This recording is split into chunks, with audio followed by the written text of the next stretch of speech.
one day at a time, sweet Jesus, that's all I'm asking from you. Just give me the strength to do everything what I have to do. Yesterday's gone, sweet Jesus, and tomorrow may never be mine. Lord, help me today, show me the way, one day at a time. I'm only human. I'm just a man. Help me believe in what I could be and all that I am. Show me the stairway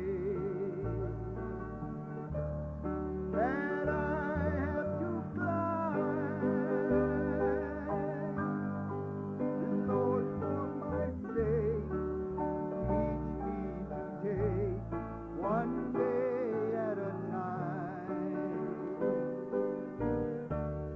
One day at a time, sweet Jesus, that's all I'm asking from you. Just give me the strength to do everything what I have to do. Yesterday's gone, sweet Jesus, and tomorrow may never be mine.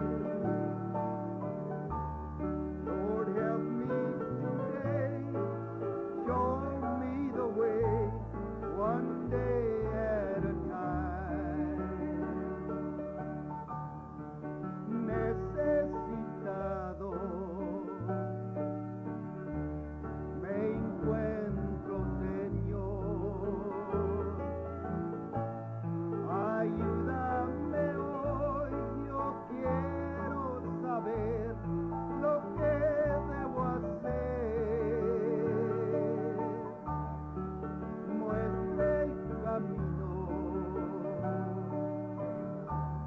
que debo seguir. Por mi bien, un día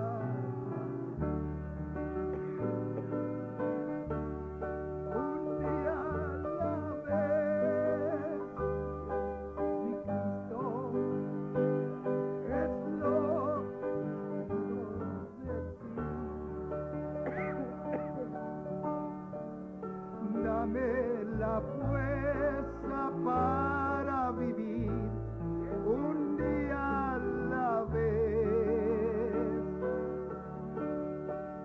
Yesterday's gone, sweet Jesus, and tomorrow may never be mine.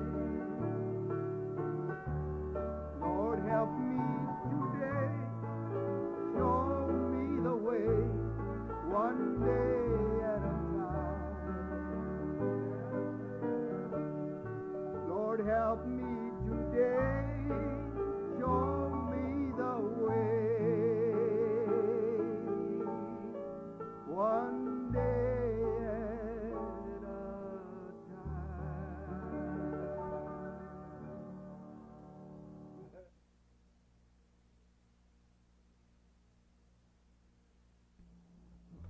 Now, I want you to turn with me for a few moments this evening to Revelation chapter 17.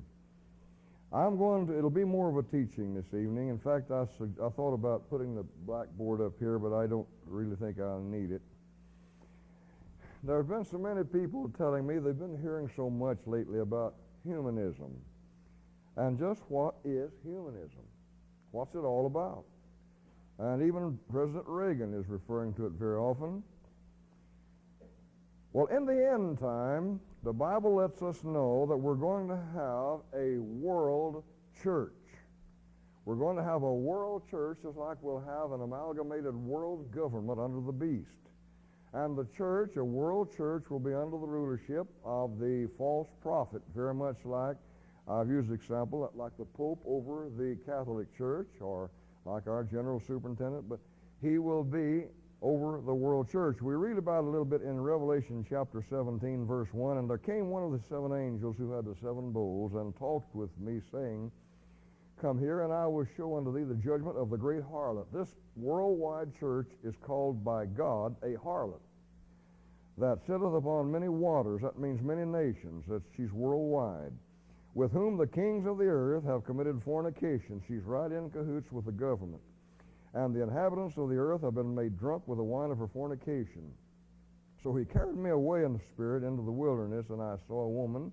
This is the church. This is that woman sit upon a scarlet-colored beast. That's the world government of the beast, full of names of blasphemy, having 7 heads and 10 horns. And the woman was arrayed in purple and scarlet color, and bedecked with gold and precious stones and jewels, having a golden cup in her hand. That's the communion cup.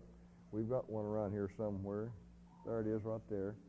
Having a golden cup in her hand, and full of abominations and filthiness of her fornications. And upon her forehead was a name written, Mystery, Babylon the Great. There are 2 Babylons in the end time, the political Babylon, which is a beast kingdom, political, and then there is the religious Babylon, the world church under the false prophet. She's the mother of harlots and the abominations of the earth. And I saw the woman drunk with the blood of the saints. This world church will kill every true born-again conservative Christian, because the world church is a liberal body which does not believe in the virgin birth. They don't believe in the resurrection. They don't believe in salvation by the blood, and those who do will be martyred by the church, and with the blood of the martyrs of Jesus. When I saw her, I wondered with great wonder. Now we can go to verse 18. And the woman which thou sawest is that great city which reigneth over the kings of the earth. That is her influence over the kings of the earth. We feel like that great city will be the Vatican City, but that does not mean to say that we feel like the Catholic Church will be. That we just feel like that since the Vatican City is already there in Rome, that the world church will take it over and rule from there. But of course that's just supposition. Now in chapter 18, verses 3 to 5, For all nations have drunk of the wine of the wrath of her fornication, and the kings of the earth have committed fornication with her, and the merchants of the earth are grown rich through the abundancy of her delicacies. And by the way, did you ever stop to think that the great shopping seasons of the year are all religious? Christmas, the greatest shopping season of the year, religious. And now Easter, the great shopping season now, is religious. Mother's Day with a religious, Thanksgiving, religious. And the great shopping centers and the merchants of the earth have grown rich from this. And I heard another voice from heaven saying, Come out of her, my people. If you're going to be a person who's really saved, a born-again Christian, you got to get out of it. Don't be partaker of her sins, and that you receive not of her plagues. For her sins have reached unto heaven, and God hath remembered her iniquities. Now, back in chapter 13 of Revelation, where we find the leader of that great church. In verse 11, I saw another beast coming up out of the earth, and he had 2 horns like a lamb, a religious leader. See, Jesus is the Lamb of God, and he spoke like a dragon, but he was moved upon by Satan. And he exerciseth all the power of the political beast, who is over him in authority. That's what it means. And he causes the earth and them who dwell on it to worship the first beast, that is a political ruler, whose deadly wound was healed. And he doeth great wonders. This great church leader is going to make fire come down from heaven on the earth in the sight of men. And in the original Greek, coming down from heaven means he's going to claim that he's calling on God, and God sends the fire. And he deceives them that dwell on the earth by the means of those miracles. He can raise the dead. He can heal the sick. Well, now, yeah, I'll stop at saying he can raise the dead. I'll say he can heal the sick, and he can do miracles of all kinds. He had power to do in the sight of the political ruler, saying to them that dwell on the earth that they should make an image to the beast. And then in verse 16, now this political ruler, the head of the world church, causes all, both small and great, rich and poor, free and enslaved, to receive a mark in their forehead or in their right hand or in their forehead. The mark of the beast will be given by the church. It's the church that passes a rule. It's not the government that passes a rule that you have to have a mark to buy or sell. It's the church that does it. And that no man might buy or sell except he that had the mark or the name of the beast or the number of his name. Now we see in the end time first of all, a great world government, a political Babylon ruled over by a beast called the beast. And then working right with him as a woman riding on the beast, we see a world church with a ruler called the false prophet. And he has power to do miracles. He can even call fire down out of heaven, and with his miracles he deceives the world to worship the beast. And he's the one, the church is the one who makes us take the mark so we can buy or sell. And we might even go to the courthouse to get the mark. You'll probably have to go to your local world church building to get the mark of the beast, because this is strictly a thing done through the church world. Now, I can see a situation beginning to shape up already in our world today. I'm going to give you a few examples here, and then we're going to get into the main thrust of this evening. The World Council of Churches is the closest thing to a worldwide amalgamation that we have today. The World Council of Churches, and of course in each nation you have the National Council of Churches, in England and in America and in Canada and etc., but they're all together under the shadow of the World Council of Churches. The World Council of Churches officially does not believe in the virgin birth. They believe that Jesus was the bastard son of a prostitute. They do not believe in salvation by the blood. They believe Jesus merely was a great teacher who taught men how to live right. They don't believe in salvation by the blood. They do not believe in a resurrection. They do not believe in a second coming. And by the way, and this is going to shock some of you, the strongest denomination in America is the United Methodist Church. Now, this is not to say that all the United Methodists believe that. We've got some good Methodist people who certainly believe in the blood. But, you know, the Methodist hymnal does not have any song in it anymore about the blood. Their leadership have taken out all songs like Power in the Blood, and all of that is gone. There's a fountain filled with blood that's out of the Cokesbury hymnal, which is the Methodist hymnal. And the world can, even though many people in that movement still believe in these things, officially it does not believe in these things. And very often, this church, World Council of Churches, and for instance, the legal arm of the humanist movement is the American Civil Liberties Union. They're the legal arm. They're the ones that have the lawyers to take things to court. But practically every time, if you'll look in your paper, when the American Civil Liberties Union decide to do something that's a religious matter, like make a city take the manger scene off of their courthouse or whatever, they'll always get one of these ministers of the World Council of Churches to file the suit. Let me give you an example. Up here in Oklahoma, right across the Red River in the state park up there in the mountains, they had a big cross in one of the state parks. The ACLU decided they're going to get rid of that cross on public property, so they got a local pastor to file charges against having that cross. Yes, you heard me right. A local pastor who pastored one of the churches with the World Council of Churches filed charges, and he joined, this is a real shocker, he joined with the American Atheist Union. And jointly they filed suit that a cross would be taken off of state property, and the ACLU furnished the lawyers, and they went to court and had it done. Now you have a pastor of a World Council of Church congregation joining with the American Atheists and using the lawyers of the ACLU, which is the legal arm of the humanist movement, to get a cross off of public ground. And the next thing they did then, those of you that are up at Lawton, Oklahoma for many, many years, we've had the great Easter pageant every year at Lawton. And they decided they was going to get rid of that because it's state-owned ground there. It's on state-owned ground.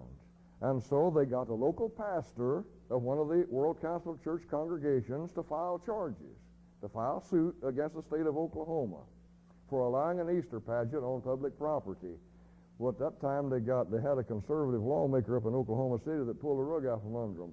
They just got together up there, the legislature, and turned the park over to private, turned it over to private hands, and then that blocked that. They couldn't do nothing about it.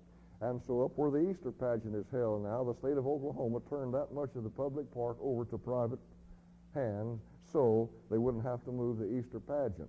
But we have seen this time and time again, a member of the World Council of Churches getting together with the ACLU, the legal arm of the humanist movement, to take off the nativity scenes off of courthouse lawns. They took a cross off of not long ago, off of the fire station in a certain city. And we see a joining of hands, exactly like we see in Revelation of a religious body joining hands with a political body to destroy conservative Christianity. Now, what is the humanist movement? What is the humanist movement? Back along about 1930, I don't know the exact year, but it was around 1930 in the late 1920s, a group of scientists and so-called educators, college professors, and a few doctors and fellows got together and they formed an organization that they called the American Humanist Association. I believe that was the exact name they used. It's in here somewhere, the American Humanist Association. I believe that's the name they used. Well, shortly then, they began to put out a magazine every other month, and they called it the New Humanist, a magazine. They've dropped the name New now, and if you buy one now, it's just simply called the Humanist. But when it started out, it was called the New Humanist. And in the May-June issue of 1933, for the first time, they announced their creed. They called it the Humanist Manifesto. It's been dubbed number 1 now because they put out another one. The Humanist Manifesto. It's number 1.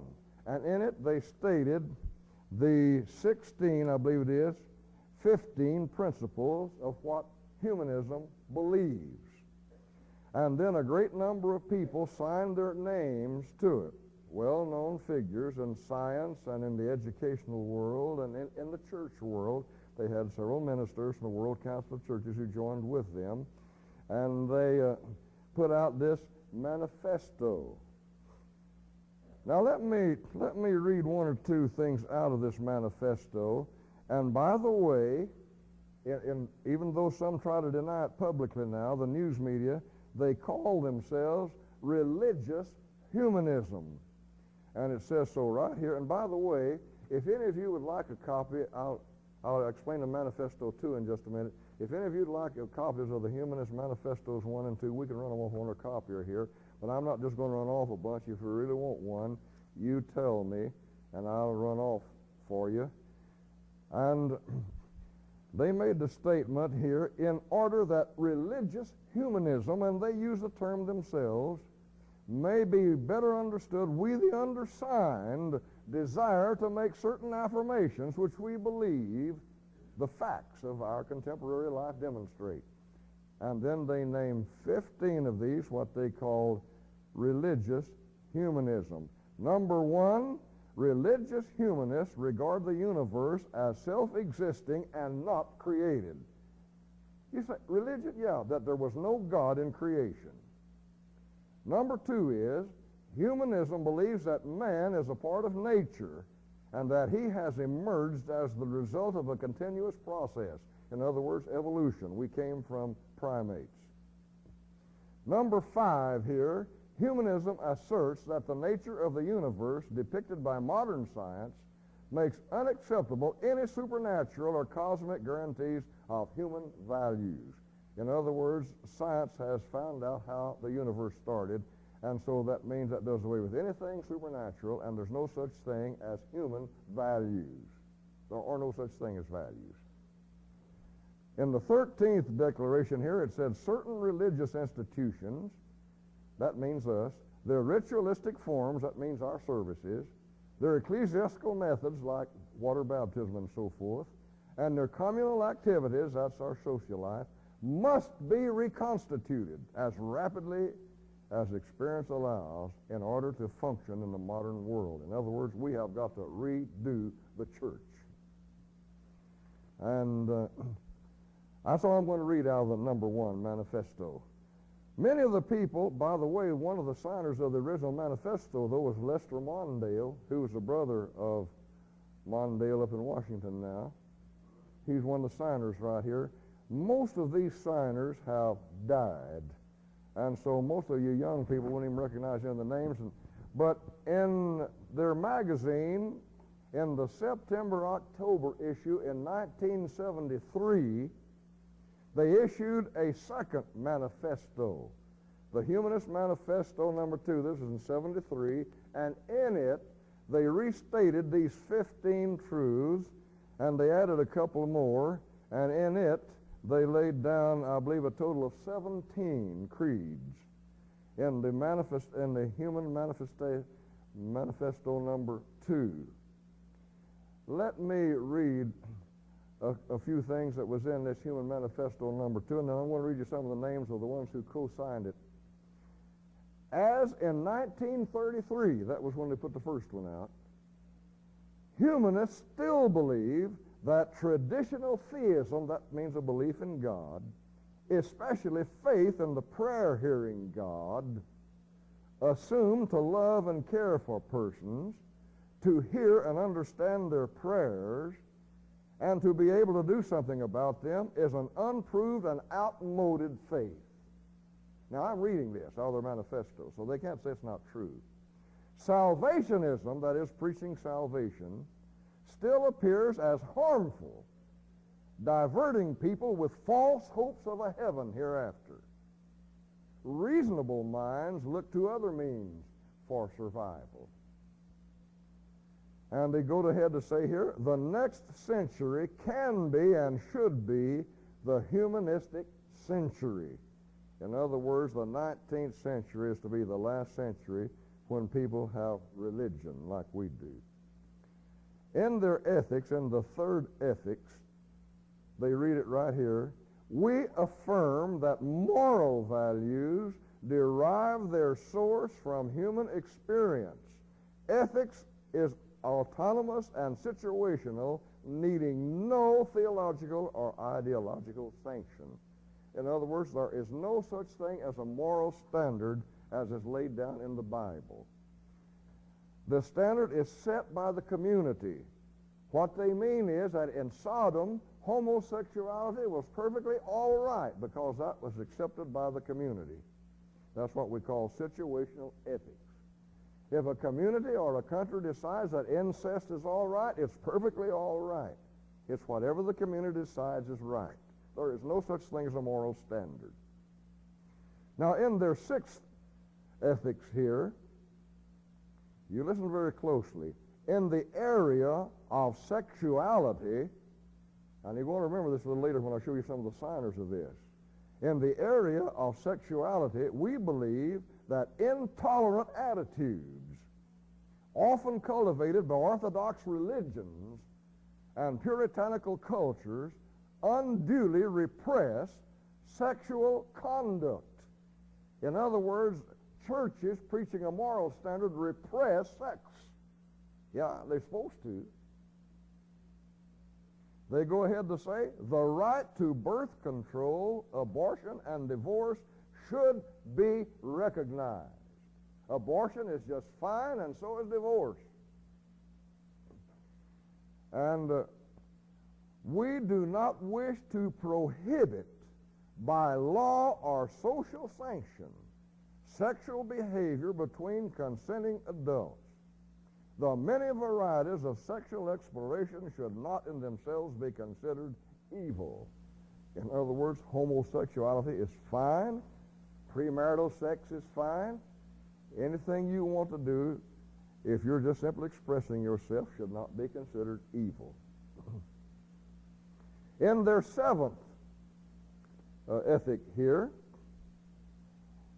it said it also includes a recognition of an individual's right to die with dignity, that is euthanasia, and the right to suicide.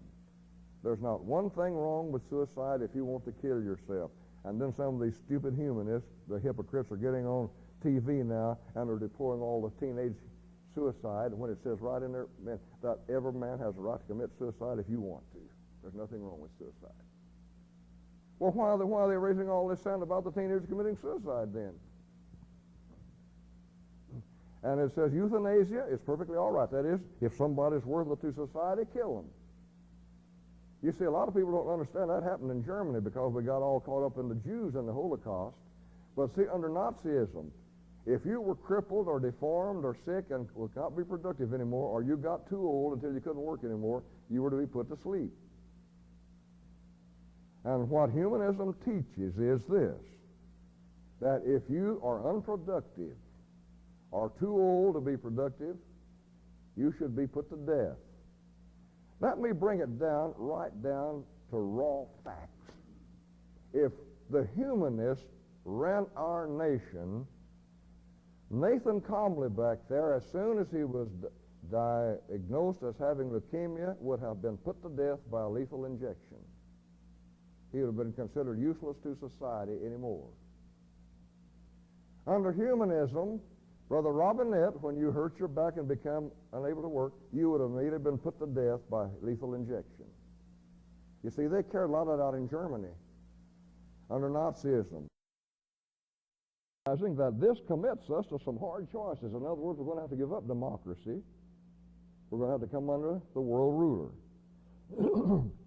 And that's all I'm going to read out of their manifesto number 2. This manifesto number 2, here's a list of the signers right here in small print at the end of it.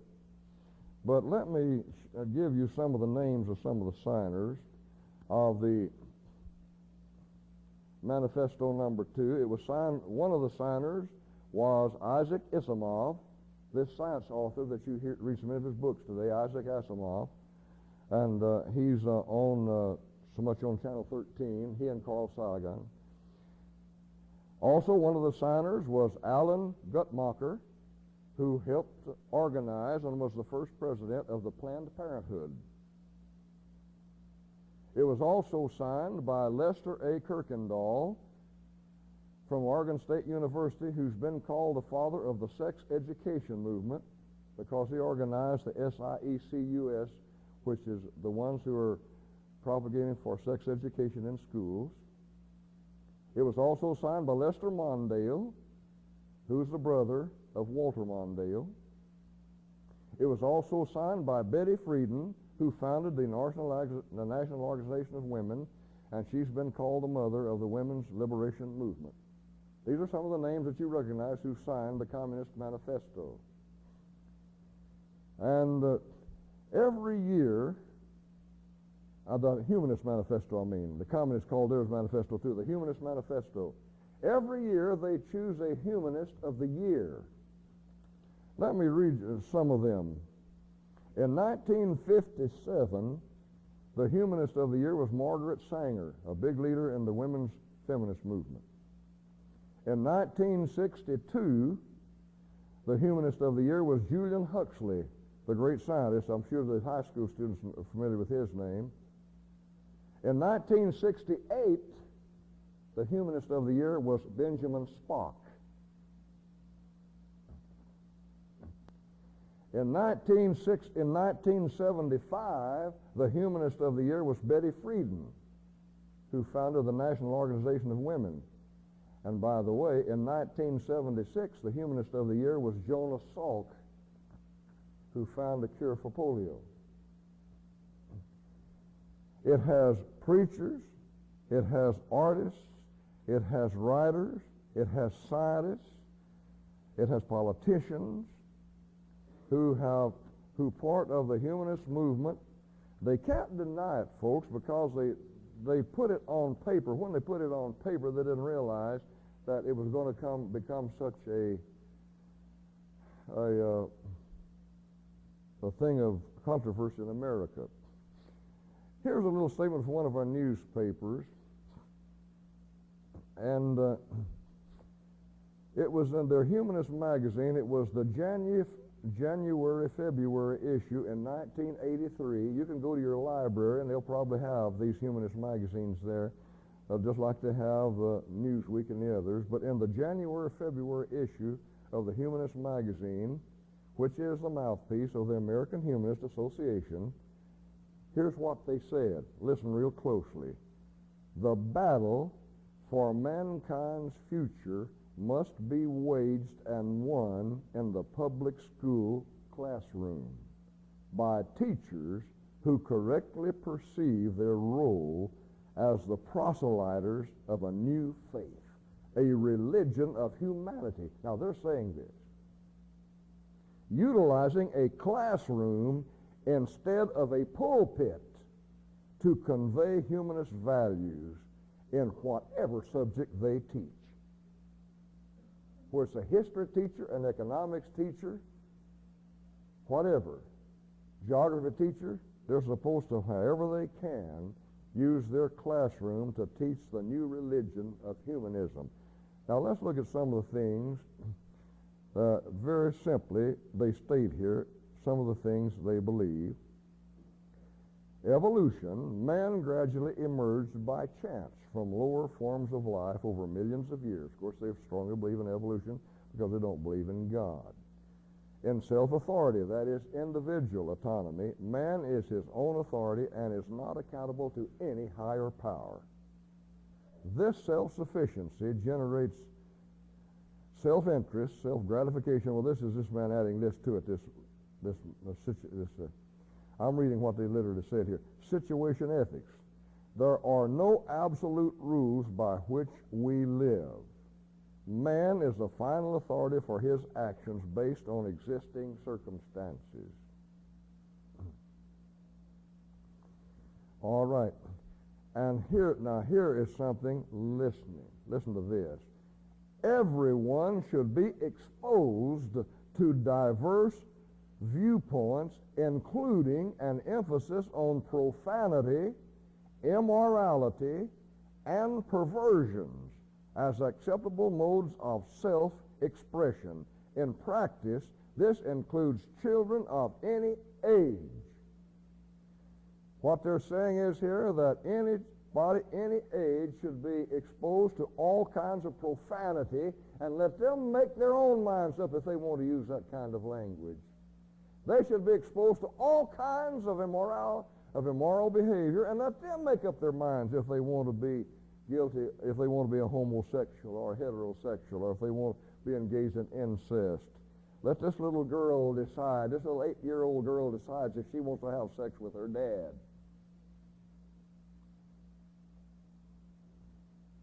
Now, you're supposed to, all right, number 5, all forms of sexual expression are acceptable. Public sex education is considered necessary. Listen to this. Provided it is taught without Judeo-Christian morals. And that's exactly what they're saying right here in your public schools, even here in Fort Worth. They want to teach sex education without moral values. Let me read that again. I don't think some of you quite caught that.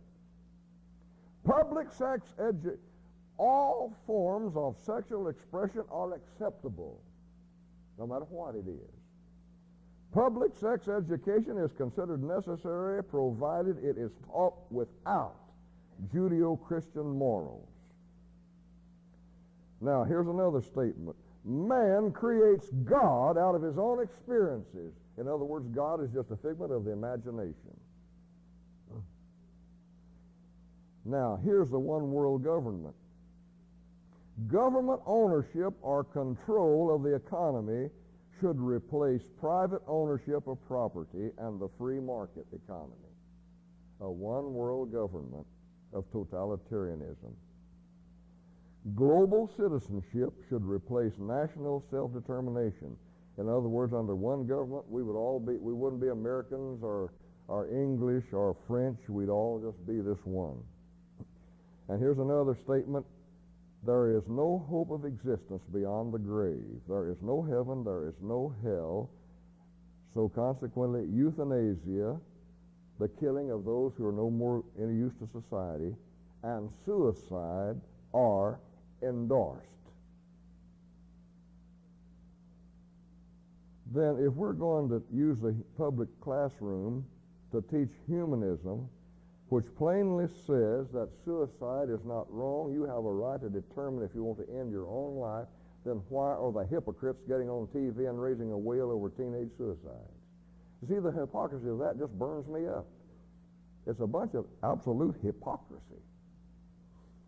Now, in your Star Telegram about 3 years ago, this is cut out of the Star Telegram, very often we have a column in there by Joseph Sobran. If you've been reading his columns in the Star Telegram, he is one of the few Christian newsmen in America. And he works for the Los Angeles Times Syndicate. They own several newspapers, and they're there are only two newspaper syndicates in America that are conservative. And the Los Angeles Times is one of them, and there's another one in New York. But let me read some of the things. I'm going to read a few things he says right here. It is fashionable to pretend there's no such thing as humanism. And the very phrase is mocked, as if the whole thing had been dreamed up by Jerry Falwell in one of his more feverish moments. The truth, alas, is otherwise. Humanism is real. There are people who call themselves humanists. Humanism now has a privileged and powerful status in American society. A few months ago, the Board of Education of New York City banned the teaching of creationism in the city's public schools. The reason is that creationism violates the secular humanist orthodoxy. And he said, for once, the media didn't make any fuss about book banning. But when they banned some books because they taught humanism in Alabama, boy, now that was something else. Everybody got on the press. But they banned books that said creationism in New York City. Nobody said a word. Now, he says, anybody who doubts there is humanism should read the book, What is Secular Humanism, by James Hitchcock. And he tells that you probably buy it at a bookstore. He's a historian at St. Louis University. And let's read something else, a couple of more things he says here right quickly. Oh, he said, the humanist does not insist there is no God. It merely demands that he, in effect, butt out of human affairs. It stresses the autonomy of human reason and denies divine revelation. The ethical corollary is that human beings should fashion their own morality on purely secular grounds. In practice, this means unlimited sexual freedom and abortion rights. One of the signers of the first Humanist Manifesto, I've already told you that, was Lester Mondale, whose half-brother Walter Mondale put that principle into practice by addressing a gay rights dinner in New York. It all sounds nice and humane, but as Hitchcock points out, secular humanism is hardly the benign, tolerant force it pretends to be. Indeed, it is highly intolerant. In fact, the modern secular humanism has been stained with blood from its very birth. Its true believers like to use religion as the very symbol of persecution. And what makes this point significant is that, listen to this now, secular humanism does not believe in the sacredness of the family. A dark hint of possible things to come was sounded when Supreme Court Justice William O. Douglas raised the question, where the parents have the right to impose their religious views on their children.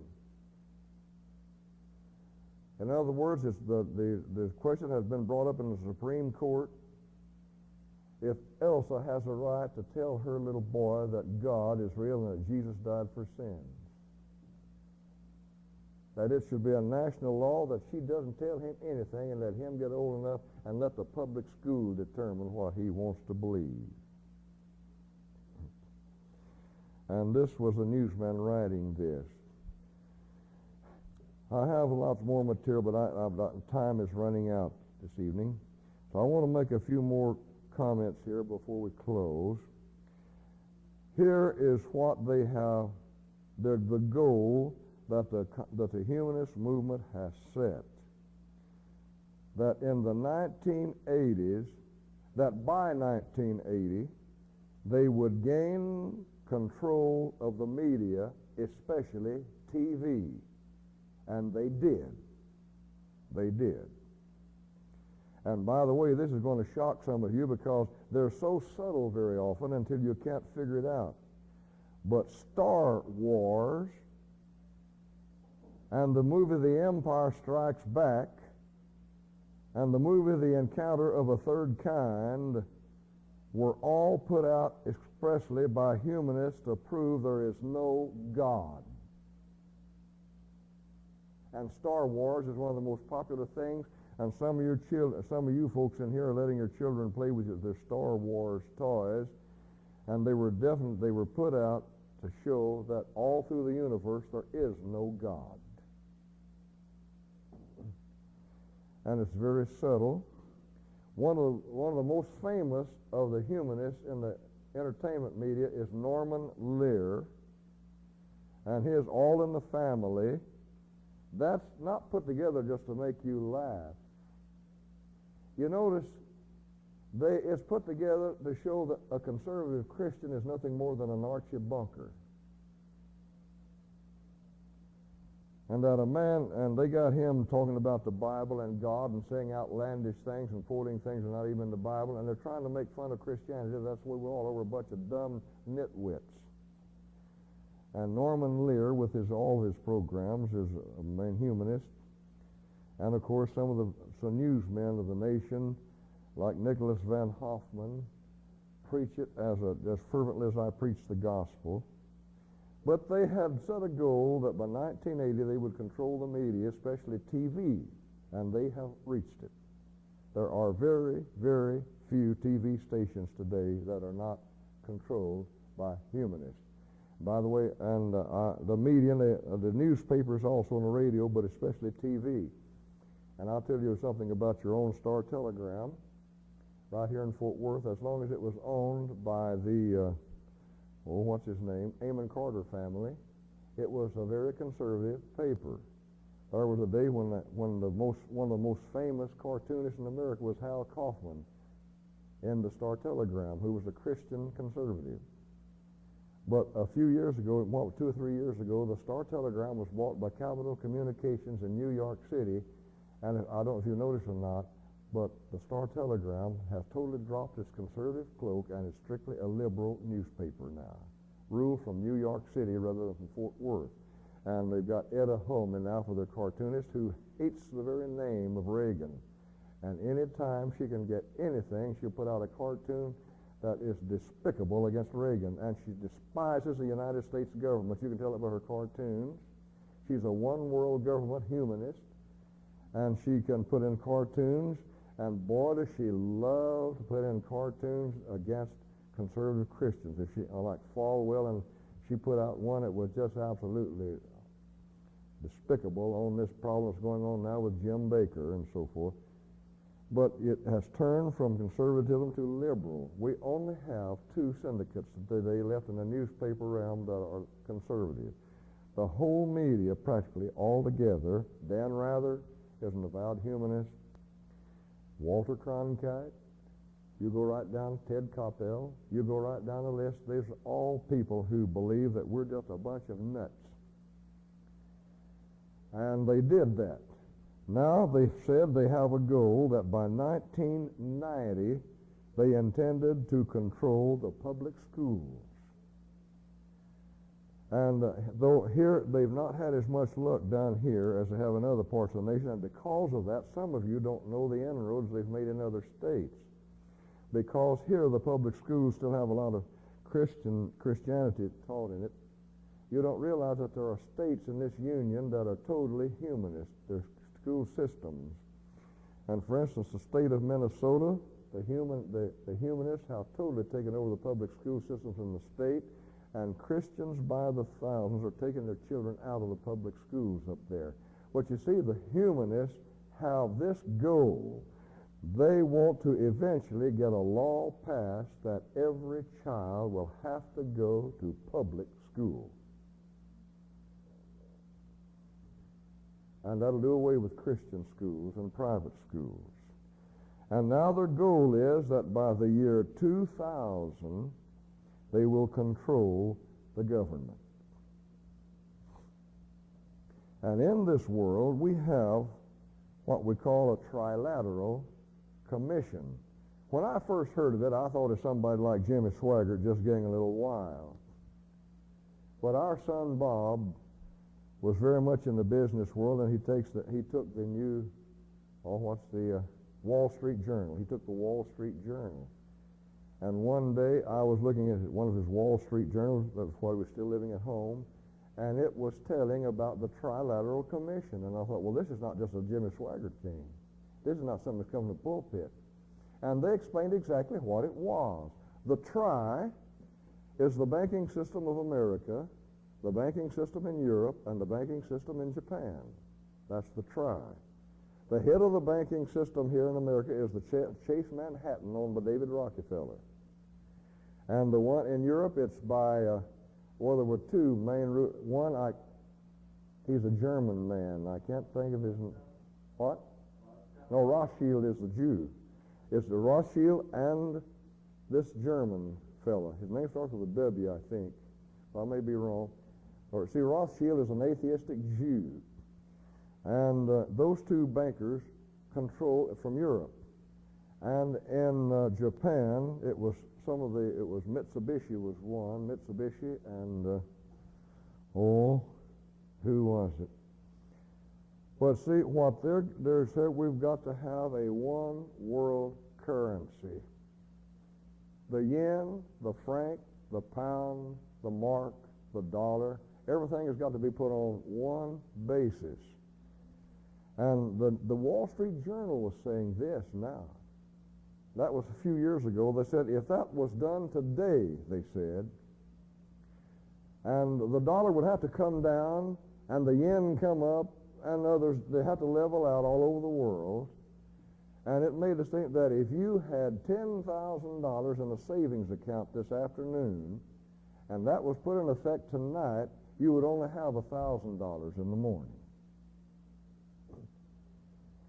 And they say it is, we have got to have a one world monetary system, which is in fact saying we've got to have a one world government, which is one of the basic tenets of humanism, which of course leads us to Revelation, rule of the beast. And the Trilateral Commission is very, very real. And there's something a lot of people do not know. The Federal Reserve, I'll take a dollar bill out of my pocket here. This is not anything but paper. It says this is a Federal Reserve note. This is supposed to be only worth if the government has $1 worth of gold to back it. It's just a note. They're supposed to say that the government has $1 worth of gold that backs this. But back in 1970s, the government, our United States government, had already printed 5 times more paper currency than we had gold to back it. In other words, 10 years ago, only $1 bill out of 5 was backed by gold in our own government. And this word Federal Reserve, a lot of people think that means the government. We are the only major nation on earth that the government does not print its own money. That's what a Federal Reserve System is. In Britain, in France, in Germany, in Japan, Italy, the government prints the money. But in the United States, the banking system prints the money, and the government, just uses it. And as it's been pointed out, that's kind of a joke. The Federal Reserve System, in the first place, is not even federal. It's controlled by Chase Manhattan Bank and the David Rockefeller. And reserve, there's no reserve. In fact, we've got more than 8 times more money printed than we have reserve to back it. And it's merely a note. A lot of people just don't know that. We're the only modern nation that the government, its money is printed by a banking system instead of by the government. And they are saying that and that's the reason a lot of people can't, they say, well, Brother Singer, why is it when the interest rates change, why is it that President Reagan and the Congress, they start getting unhappy about it? Didn't they do it? No, they didn't do it. Because the government doesn't control the money. It was done, if you'll notice, every time the interest rate changes, it says it's following Chase Manhattan in New York City. That's the reason. The government has not one thing to do with interest rates. President Reagan and because we're the only government on earth that don't print our own money. The government doesn't own it, the banking system does. And the government has not one thing to do with the interest rate. The bankers set the interest rate. And the Federal Reserve belongs to the bankers. It doesn't belong to the government. But when that was first started, some of our early fathers fought that tooth and toenail. Someone like Thomas Jefferson, they said that is the worst thing that ever happened, to let bankers print the money instead of the government. Nobody ever done that before, but it got put through anyhow. I think Alexander Hamilton had a great deal to do with it. He founded our banking system. Now, in a few more, just 2 or 3 notes here, they have taken over the media. In the 1990s, by 1990, they intended to take over the public school systems. They've been deterred a little bit in that. In some parts of the nation. In other parts, they've not. By the year 2000, they intend to take over the government, they say. They've had a little backset with the Reagan administration. But people like Kennedy in Massachusetts, outright humanists, liberals, and they feel now like this Contragate is going to give them a real good comeback in the next national election, because in this just past national election, quite a few conservatives lost their seats and liberals were elected in their places. Some of the organizations that were organized under the humanist banner, the American Civil Liberties Union, which is their legal arm, and the Americans for Democratic Action, which started mainly in our colleges, the ADA, the American Ethical Union, the AEU, and by the way, here it is, the Sex Information and Educational Council of the United States, called SIECUS, S-I-E-C-U-S. That's the organization that is trying to get sex education in our public schools taught without moral values. It was organized by one of the signers of the Humanist Manifesto, number 2, Kirkendall. They're the ones that are pushing for sex education in the public schools. The National Organization of Women, which was founded principally by Betty Friedan, who was a signer of the Human Manifesto. She signed the NOW, which of course supports the ERA and the Women's Lib, was formed under the umbrella of the humanist movement. In the United Nations Health Organization, the UNESCO, the UNESCO, the UNICEF, you see those in the paper all the time, the UNESCO, the UNICEF, and the United Nations are all strictly humanist organizations. In fact, some of these were diverting United States money in such a way that our government has threatened to quit financing some of them. Under the Reagan administration, that is. When the liberals get back in power, of course, it'll be just fine. But that's what humanism is all about. I think I've given you a picture of it tonight. If you would like to have a copy of the manifesto, you'll have to sign up for it because there'll be 3 pages on both sides for Humanist Manifestos 1 and 2. And I could also run this off, some of the Humanists of the Year, somebody like it. And I wouldn't mind doing it, but if you want it, you can sign up for it. They come back to the organ and the piano. We are in a fight for our lives in conservative Christianity. And right at this time, when we've got the problem we have anyhow, then we have this Jim Baker affair coming up, and we've got Richard Dorch in on it, pull the assemblies into it, and Jerry Falwell is trying to bring it out, and then Robert Shooter got, not Robert, but what is his name, Shooter, Robert got in on it, and Jimmy Swaggart has been pulled into the controversy. And now Marvin Gorman, who had a tremendous church in New Orleans, and he had to give up the pastor of his church because he got involved with a woman, they said, and now he's bringing a $90 million suit against Jimmy Swaggart and Assemblies of God.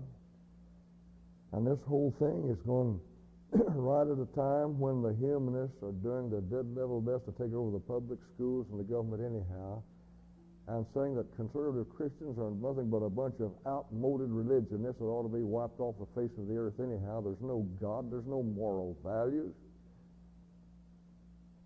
And we find ourselves in a bad situation. But I made a statement the last couple of weeks. When I first began to hear about this Jim and Tammy Baker affair, I began to wonder if this is not going to be the shaking that will lead to the rapture. Because it said when the latter rain was over, he'd say, "Rise up, my love, and come away." And I think anybody will agree with me that the latter rain is just about run its course. It started about the turn of this century, and it's just about run its course. And it says in Hebrews, of course we're told that judgment will begin at the house of God. And he said that everything that can be shaken will be shaken, so that that which cannot be shaken will remain. And I wouldn't be at all surprised that what we're seeing happen now is not leading up to the rapture any day.